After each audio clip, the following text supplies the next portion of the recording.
आज हम राजपूत चित्रकला की विभिन्न शैलियों के अंतर्गत बूंदी चित्रकला शैली का अध्ययन करेंगे। राजस्थानी चित्रकला शैली के अंतर्गत बूंदी शैली का भी बड़ा महत्वपूर्ण स्थान है।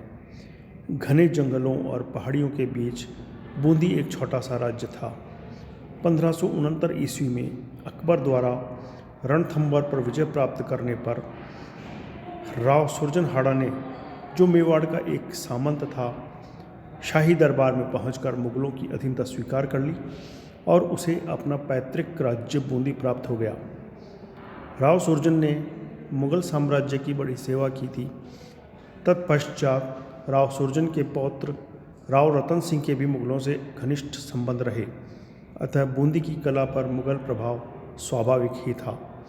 बूंदी के शासक मुगल सम्राट की ओर से युद्ध में लड़ने के लिए दक्षिण में भी कई बार गए थे, अतः बूंदी का दक्षिण कला से भी संपर्क हुआ। राव शत्रुशाल ने अनेक चित्रकारों को आश्रय दिया था। शत्रुशाल के पुत्र और पौत्र शाही सेना के साथ दक्षिण गए थे। प्रारंभ में बूंदी पर मेवाड़ का राजनीतिक प्रभाव होने के कारण यहाँ की चित्रकला मेवाड़ी शैली से प्रभावित थी। इस स्थिति को व्यक्त करने वाले 1625 ईस्वी के आसपास बने दो चित्र, रागमाला जो बनारस के भारतीय कला भवन में उपलब्ध है तथा दूसरा रागिनी भैरव जो इलाहाबाद के म्यूनिसिपल म्यूजियम में उपलब्ध है। इसमें रागिनी भैरव के चित्र में तीन विभिन्न शैलियों का सामंजस्य दिखाई देता है। गोल चेहरे और ठुड्डी तथा रंग योजना मेवाड़ी शैली के आधार पर हुई है और वेशभूषा भी मेवाड़ी है। घने पेड़, फूल, चिड़िया, मछलियों आदि का चित्रण स्थानीय वातावरण के आधार पर हुआ है। चित्र में नीचे की ओर दिखाए गए पानी में कमल के फूलों और बतखों के अंकन में मांडू का प्रभाव दिखाई देता है। इस प्रकार इस चित्र में तीन शैलियों का विचित्र संगम हुआ है, जो अपने आप में एक नई शैली का प्रदर्शन कर रहा है। राव सुरजन द्वारा मुगल अधीनता स्वीकार करने के बाद बूंदी चित्रकला पर मुगल प्रभाव पड़ने लगा। राव रतन सिंह जहांगीर का कृपा पात्र था और राव माधो सिंह शाहजहां का विश्वास पात्र था।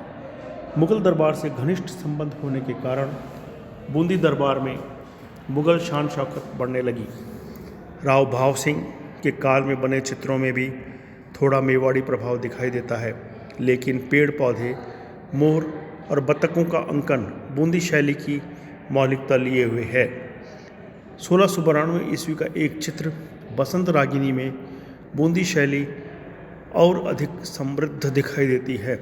इस चित्र में राजा और रानी बगीचे में खड़े नए चांद का अवलोकन कर रहे हैं।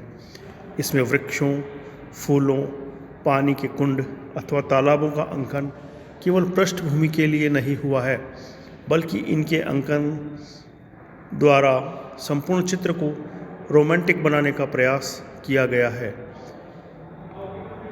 रंगों का संयोजन मुगल शैली से उन्नत है, लेकिन सरू के वृक्ष, चारों कोनों में फुव्वारे आदि में मुगल व दक्षिणी प्रभाव दिखाई देता है।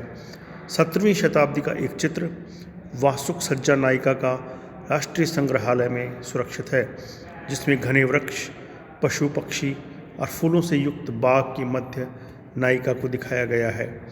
इसमें दिखाए गए बगीचे का सौंदर्य बूंदी की जंगलों के अनुरूप है, लेकिन संपूर्ण चित्र की बनावट और डिजाइन मुगल शैली के अनुरूप है। महाराव उम्मेद सिंह के काल में तो बूंदी चित्रकला शैली अपनी समृद्धि के शिखर पर पहुंच गई थी। इस काल में बने चित्र विभिन्न ऋतुओं का दर्शन करते हैं। जैसे वर्षा ऋतु दिखाने के लिए चित्र में काले बादल, झूमते हाथी, नाचते मोर, बहते हुए झरने और पहाड़ों पर घूमते हुए शेर का अंकन हुआ है।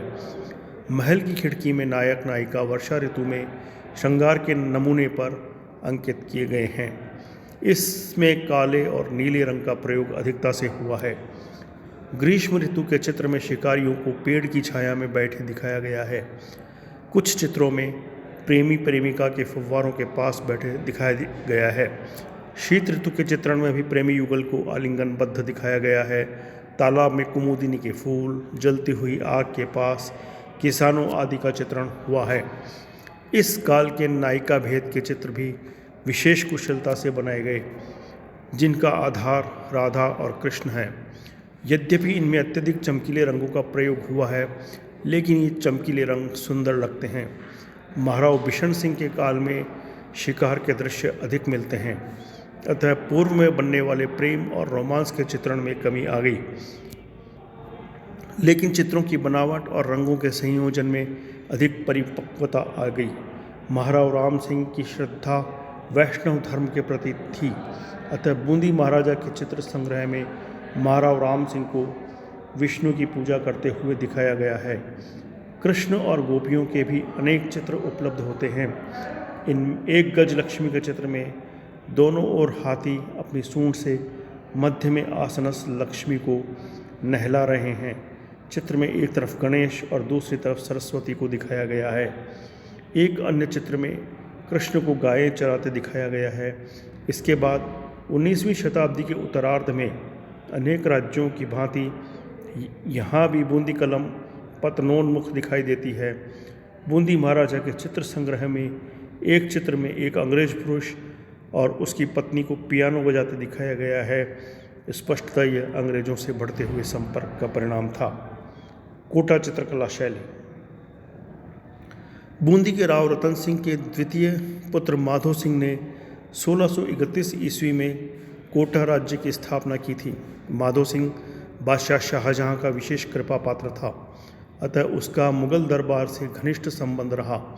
अतः कोटा की चित्रशैली में बूंदी शैली और मुगल शैली का सामंजस्य होते हुए भी कोटा में एक नवीन शैली प्रारंभ होती है।